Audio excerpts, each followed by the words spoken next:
Hello student, मैं राज sir राज physics classes में आपका स्वागत करता हूं। तो चलिए आज हम लोग देखते हैं गोधूली भाग 2 का जो है नाखून क्यों बढ़ते हैं। तो चौथा चैप्टर हम लोग देखेंगे नाखून क्यों बढ़ते हैं। तो फटाफट जो है आप लोग ये क्वेश्चन का सीरीज मारिए और आप लोग जल्द से जल्द लाइव जुड़ जाइए, ठीक है ना। और आप लोग कमेंट भी कीजिएगा, हम जो है आंसर बताएंगे कुछ समय के बाद, ठीक है ना। तो आप लोग भी कमेंट जरूर कीजिएगा और अंत में बताइएगा कि आप लोगों का कितना नंबर आ रहा है, ठीक है। तो चलिए हम लोग स्टार्ट करते हैं। तो आज का पहला क्वेश्चन है कि नाखून क्यों बढ़ते हैं। नाखून क्यों बढ़ते हैं के निबंधकार कौन है। तो इसमें आंसर बताइए आप लोग फटाफट फटाफट कमेंट कीजिए। नाखून क्यों बढ़ते हैं के निबंधकार कौन है, किसने लिखा था। तो आंसर इसका हो जाएगा डी नंबर, ठीक है ना। डी नंबर हो जाएगा हजारी प्रसाद द्विवेदी, हजारी प्रसाद द्विवेदी। चलिए हम लोग नेक्स्ट क्वेश्चन पे चलते हैं। नेक्स्ट क्वेश्चन है द्विवेदी जी ने निर्लज्ज अपराधी किसे कहा है। फटाफट बताइए। ए नंबर है नाखून को, बी नंबर चोर को, सी नंबर डाकू को और डी नंबर बदमाश को, ठीक है। तो फटाफट आंसर बताइए। तो इसका आंसर हो जाएगा किसको कहा था द्विवेदी जी ने निर्लज्ज अपराधी की भांति जो है ना इसके काट देने पर पुनः जो है ये संद पे हाजिर हो जाता है, ये नाखून को कहा था, ठीक है ना। नेक्स्ट क्वेश्चन पे हम लोग चलते हैं। नेक्स्ट क्वेश्चन है कामसूत्र किसकी रचना है। याद रखना है कामसूत्र किसकी रचना। पहला नंबर हजारी प्रसाद द्विवेदी का, बी नंबर पतंजलि का, सी नंबर वात्स्यायन का, डी नंबर रामानुजाचारी का, ठीक है। तो फटाफट आंसर बताइए। इसका आंसर हो जाएगा वात्स्यायन, ठीक है, वात्स्यायन। आप लोग कमेंट करते रहिए, ठीक है ना। नेक्स्ट क्वेश्चन पे हम लोग चलते हैं। सिक्वत का अर्थ क्या होता है। पहला नंबर साबुन, दूसरा नंबर मुहावर, तीसरा नंबर दर्पण और चौथा नंबर मोम। तो आप लोग कमेंट कीजिए क्या होगा इसका आंसर। आंसर हो जाएगा मोम, ठीक है ना। जितने भी हैं अपने फ्रेंड को भी लाइव जोड़ लें, ठीक है ना। नेक्स्ट क्वेश्चन पे हम लोग चलते हैं। महाभारत क्या है। पहला नंबर उपन्यास, दूसरा नंबर कहानी, तीसरा नंबर शास्त्र, चौथा नंबर पुराण। आप लोग फटाफट कमेंट कीजिए। तो इसका आंसर हो जाएगा पुराण, ठीक है ना। इसका आंसर हो जाएगा पुराण। और आप लोग ईमानदारी से बताइएगा कि कितना सही हो रहा है, ठीक है ना। किस देश के लोग बड़े बड़े नख पसंद करते हैं। किस देश के लोग, ठीक है ना। कौन सा देश है जो कि बहुत बड़ा बड़ा नख पसंद करते थे, अभी है नहीं। तो पहला हो जाएगा गौड़ देश, दूसरा हो जाएगा कैकई देश, तीसरा हो जाएगा वाहिक, चौथा हो जाएगा गंधार। तो इसका आंसर क्या हो जाएगा। आंसर हो जाएगा गौड़ देश, ठीक है। गौड़ देश के लोग जो है बड़े बड़े नाखून पसंद करते थे। नेक्स्ट क्वेश्चन पे चलते हैं। कौन छोटे नाखूनों को जो है पसंद करते थे, मतलब कौन छोटे नखों को पसंद करते थे। पहला दक्षिणात्य, दूसरा पौर्वात्य, तीसरा मालव, चौथा मध्य देशीय। तो इसका आंसर फटाफट आप लोग कमेंट कीजिए। इसका आंसर हो जाएगा दक्षिणात्य, अर्थात दक्षिण वाला जो, जैसे हम बोलते हैं कि ये जो है हम लोगों का जो है भारत है, ठीक है। ये भारत है। यदि हम लोग बात करें कि ये जो है हम लोगों का भारत है, ठीक है ना।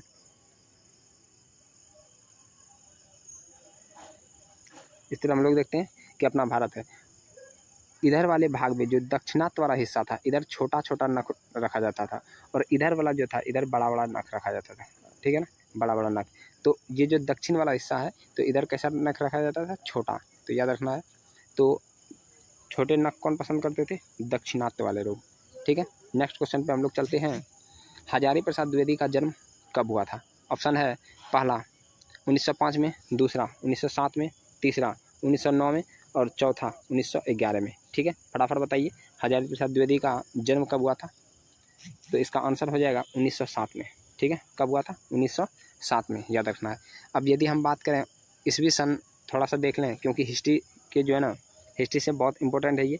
1905 में क्या हुआ था, 1905 में याद रखना है स्वदेशी आंदोलन हुआ था। क्या हुआ था, स्वदेशी आंदोलन। इससे जो है एक ना एक ऑब्जेक्टिव हिस्ट्री में आपका रहेगा ही। 1907 में क्या हुआ था, तो 1907 में सूरत अधिवेशन हुआ था, सूरत अधिवेशन।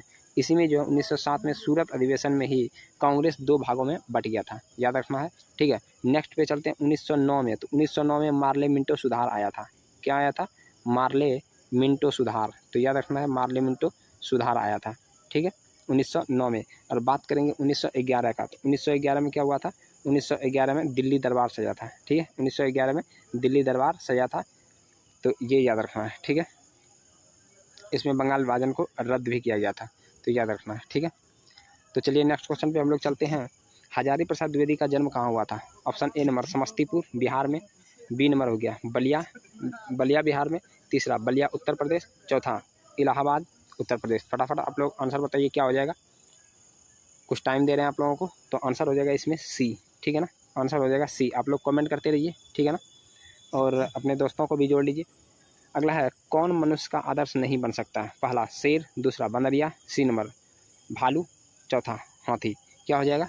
तो इसका आंसर हो जाएगा, आप लोग पढ़े होंगे कि बंदरिया कभी भी मनुष्य का आदर्श नहीं बन सकती है, ठीक है। नेक्स्ट क्वेश्चन पे हम लोग चलते हैं। देवताओं का राजा किन्हें संबोधित किया जाता है? देवता का राजा किसे कहा जाता है? महादेव को, विष्णु को, इंद्र को या ब्रह्मा को?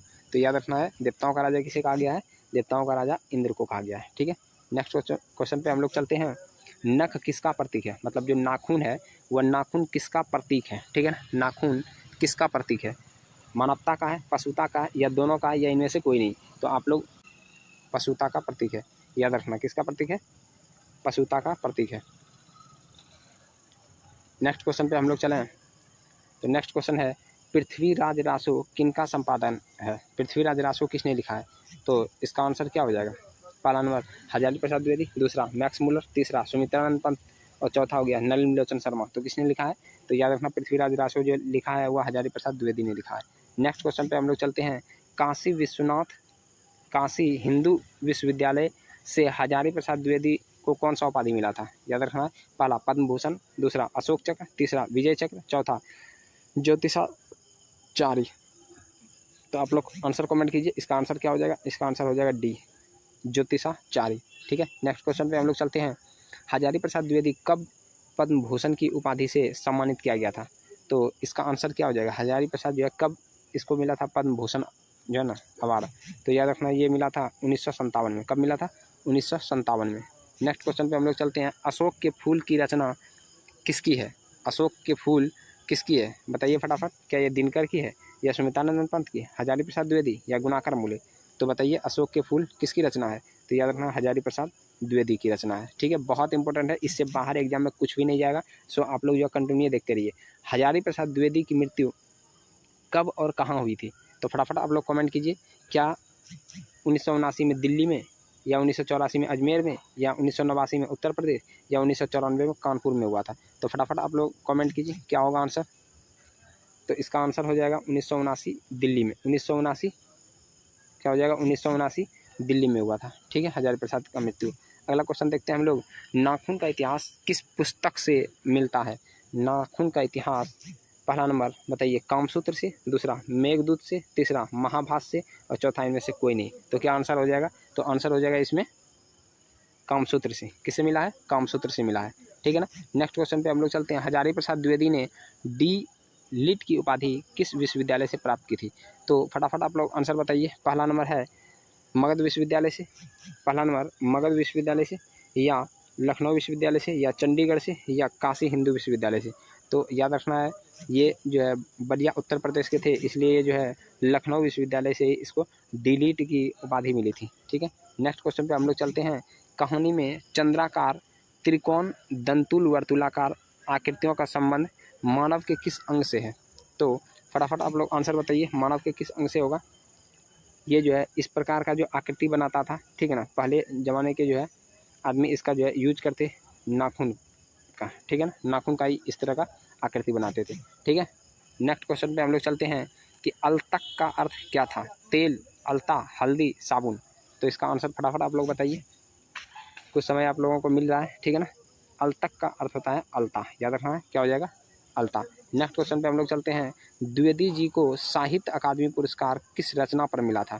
तो याद रखना है द्विवेदी जी को साहित्य अकादमी जो है ना पुरस्कार किस रचना पर मिला था? तो आंसर हो जाएगा आलोक पर्व पे, ठीक है। नेक्स्ट क्वेश्चन पे हम लोग चलते हैं। प्राचीन मानव का प्रमुख अस्त्र क्या था? तो पहला नंबर दांत, दूसरा हो गया नाखून, तीसरा हो गया पैर, चौथा हो गया पत्थर के औजार। तो प्राचीन मनुष्य का जो है जो अस्त्र शस्त्र था वो नाखून था, ठीक है ना। क्या था? नाखून था। नेक्स्ट क्वेश्चन पे हम लोग चलते हैं। आर्यों के पास था क्या था? आर्यों के पास लोहा था। आर्यों के पास क्या था? लोहा था, घोड़ा था, मिट्टी का घर था, या इनमें से सभी? फटाफट बताइए आप लोग क्या होगा इसका आंसर। तो इसका आंसर हो जाएगा कि जो है इनमें से सभी, मतलब आर्य के पास, जब आर्य भारत आए थे तो उसके पास लोहा भी था, घोड़ा भी था और मिट्टी का घर भी था, अर्थात इनमें से सभी था। ठीक है, नेक्स्ट क्वेश्चन पे हम लोग चलते हैं। सब पुराने अच्छे नहीं होते और सब नए खराब नहीं होते, ये किसने कहा था? तो ये फटाफट बताना है आपको कि सब पुराने अच्छे नहीं होते और सब नए खराब भी नहीं होते हैं, किसने कहा था? क्या पतंजलि ने कहा था? क्या कालिदास ने कहा था? क्या वात्स्यायन ने कहा था? या कबीर ने कहा था? आप लोग आंसर कीजिए, क्या हो जाएगा? तो इसका आंसर हो जाएगा, ये कहा था किसने? कालिदास ने कहा था। कालिदास ने कहा था कि सब पुराने अच्छे नहीं होते हैं और सब नए खराब नहीं होते हैं। ठीक है ना, ये सेट मारने के बाद आपको पता चल जाएगा कि आपका तैयारी क्या है। ठीक है ना, तो आप लोग जो है मेहनत से पढ़ा कीजिए। ठीक है ना, पता चल जाएगा आपको। नखधर मनुष्य आज किस पर भरोसा कर रहा है? नखधर मतलब नाखून को धारण करने वाला जो मनुष्य था, आज नाखून नहीं रखा है तो किस पर भरोसा करता है? क्या बंदूक पे करता है? क्या लाठी पे करता है? क्या एटम बम पे करता है? या लोहा का विभिन्न औजार है इस पे करता है? तो आप लोग आंसर बताइए, क्या हो जाएगा? तो ये अभी जो है आटम बम पे करता है। किस पे? Atom bomb, ATOM, atom bomb पे। क्योंकि अभी मनुष्य के पास बहुत बड़े बड़े एटम बम है, इसलिए ये अब नाखून नहीं रखते हैं और ये एटम बम पे भरोसा करते हैं। नेक्स्ट क्वेश्चन है, मनुष्य की मनुष्यता यही है कि वह सबके दुख सुख को सहानुभूति के साथ देखता है, यह तथ्य किसका है? फटाफट बताइए कि मनुष्य की मनुष्यता यही है कि सबके दुख सुख को जो है ना सहानुभूति के साथ देखता है, यह किसने कहा था? क्या ये महावीर स्वामी ने कहा था, गौतम बुद्ध ने कहा था, कालिदास ने कहा था, या वात्स्यायन ने कहा था? फटाफट आप लोग आंसर कमेंट कीजिए। इसका आंसर क्या हो जाएगा? इसका आंसर हो जाएगा, ये बात गौतम बुद्ध ने कहा था। किसने कहा था? गौतम बुद्ध ने कहा था। नेक्स्ट क्वेश्चन पे हम लोग चलते हैं, नाखून क्यों बढ़ते हैं के निबंधकार कौन है? तो नाखून क्यों बढ़ते हैं, ये तो शुरू का भी क्वेश्चन था, ठीक है ना, रिपीट हो गया है। नाखून जो है क्यों बढ़ता है, ये निबंधकार कौन है? हजारी प्रसाद द्विवेदी। ठीक है, नेक्स्ट क्वेश्चन पे हम लोग चलते हैं, हजारी प्रसाद द्विवेदी ने साहित्य की किस विद्या में जो है लेखन नहीं किया था? मतलब किस विधा में लेखन नहीं किया था? कौन कौन में लेखन नहीं किया था? इस क्वेश्चन का मतलब है कि हजारी प्रसाद द्विवेदी ने जो साहित्य लिखा था, मतलब किस किस जो है ना विद्या में नहीं जो है ना लेखन किया था? क्या वह आलोचना लिखा था? क्या उपन्यास लिखा था? क्या कहानी लिखा था? या निबंध लिखा था? इसमें से कौन लिखा था? तो याद रखना, इनमें से आलोचना वाला भी लिखा है, उपन्यास को भी लिखा है और निबंध को भी लिखा है। तो कौन सा नहीं लिखा है? कहानी नहीं लिखा है। तो याद रखना, कहानी इसका आंसर हो जाएगा, नहीं लिखने वाला पूछ रहा है। ठीक है, नेक्स्ट क्वेश्चन पे हम लोग चलते हैं, कौन सी रचना हजारी प्रसाद द्विवेदी की नहीं है? बताइए, हजारी प्रसाद द्विवेदी की रचना कौन सा नहीं है? क्या अशोक के फूल नहीं है?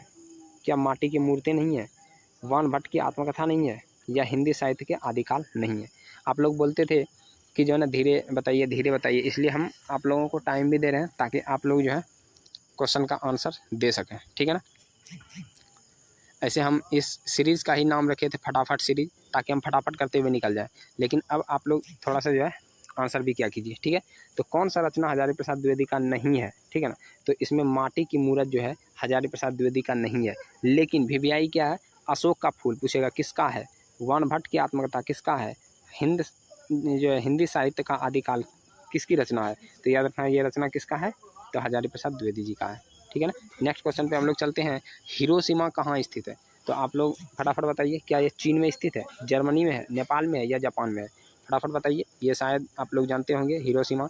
तो याद रखना, हिरोशिमा जो है यह जापान में है। जापान में है, जब जो है 1945 ईस्वी में 1945 में हिरोशिमा पर जो है बम गिराया था। किसने गिराया था? तो अमेरिका ने गिराया था। याद रखना, हिरोशिमा पे बम गिरा दिया था अमेरिका ने, द्वितीय विश्व युद्ध के समय। ठीक है ना, नेक्स्ट क्वेश्चन पे हम लोग चलते हैं, कौन छोटे नखों को पसंद करते थे? तो ये भी रिपीटेड क्वेश्चन है, अभी जस्ट बताए थे कि दक्षिणात्य मतलब दक्षिण वाले जो लोग होते हैं वो सभी क्या करते हैं? छोटे नख को पसंद करते थे। नाखून क्यों बढ़ते हैं, यह किस प्रकार का निबंध है? ये बताना है, नाखून के क्यों बढ़ते हैं, यह किस प्रकार का निबंध है? क्या ये ललित निबंध है, या भावात्मक जो है, या विवेचनात्मक है, या विवरणात्मक है? तो फटाफट बताना है कौन सा हो जाएगा आंसर, आप लोग कमेंट कीजिए फटाफट। तो इसका आंसर क्या हो जाएगा? यह एक ललित निबंध है। ठीक है ना, जो मेहनत से पढ़े होंगे और जो एक एक करके बुक को जो है ना पढ़े होंगे वही मार सकते हैं। ठीक है ना, क्योंकि बहुत इंपॉर्टेंट है, इससे बाहर एग्जाम में कुछ भी नहीं जाएगा, ये गारंटी है, 100% गारंटी है। ठीक है ना, तो नेक्स्ट क्वेश्चन पे हम लोग चलते हैं, ददीची की हड्डी से क्या बना था? ददीची का जो हड्डी था, ददीची मुनि का, उसके हड्डी से क्या बना था? तलवार बना था, त्रिशूल बना था, इंद्र का वज्र बना था, या कुछ भी नहीं बना था? फटाफट आप लोग कमेंट कीजिए, क्या होगा आंसर। तो चलिए, समय समाप्त हुआ, तो हम बताते हैं इसमें क्या बनाया था, ये इंद्र का वज्र बनाया था। क्या बनाया था? इंद्र का वज्र बनाया था। ठीक। ठीक है। नेक्स्ट क्वेश्चन पे हम लोग चलते हैं। लेखक के अनुसार मनुष्य के नाखून किसके जीवंत प्रतीक हैं? किसके प्रतीक है लेखक के अनुसार? क्या वह मनुष्यता का प्रतीक है? मनुष्यता का प्रतीक है, सभ्यता का प्रतीक है, पांचवी वृत्ति के प्रतीक है, या तो सौंदर्य का प्रतीक है? तो आप लोगों को आंसर बताना है। तो इसका आंसर क्या हो जाएगा? आंसर हो जाएगा पांचवी वृत्ति अर्थात पशुता का प्रतीक है, याद रखना है। ठीक है, नेक्स्ट क्वेश्चन पे हम लोग चलते हैं। सहजात वृत्तियां किसे कहते हैं? सहजात वृत्ति क्या अस्त्रों के संचयन को, मतलब अस्त्र को जमा करना, या अनजान स्मृतियों को, या स्व के बंधन को, या उपयुक्त में से सभी को? तो फटाफट बताइए आप लोग, सहजात वृत्तियां किसको कहते हैं? सहजात वृत्ति किसको कहते हैं? तो इसका आंसर हो जाएगा अनजान स्मृतियों को। ठीक है, किसको कहते हैं? अनजान स्मृतियों को। नेक्स्ट क्वेश्चन पे चलते हैं। सहजात वृत्तियां किसे कहते हैं? तो ये तो वही हो जाएगा, रिपीटेड क्वेश्चन है, अनजान स्मृतियों को ही हो जाएगा। नेक्स्ट क्वेश्चन पे हम लोग चलते हैं। तो चलिए आज का जो है सवाल यहीं पर ख़त्म हुआ, ठीक है ना। आज का सारा सेट यहीं ख़त्म हुआ। तो अब आप लोग जितने भी जुड़े हुए हैं, अब आप लोग जो है कमेंट करके ये बताइए कि किसका जो है ना 36 में कितना नंबर आया है, ठीक है ना। 36 में यदि कोई 32 लाता है तो उसका तैयारी बहुत ही सुंदर है, बहुत सुंदर, ठीक है। यदि 36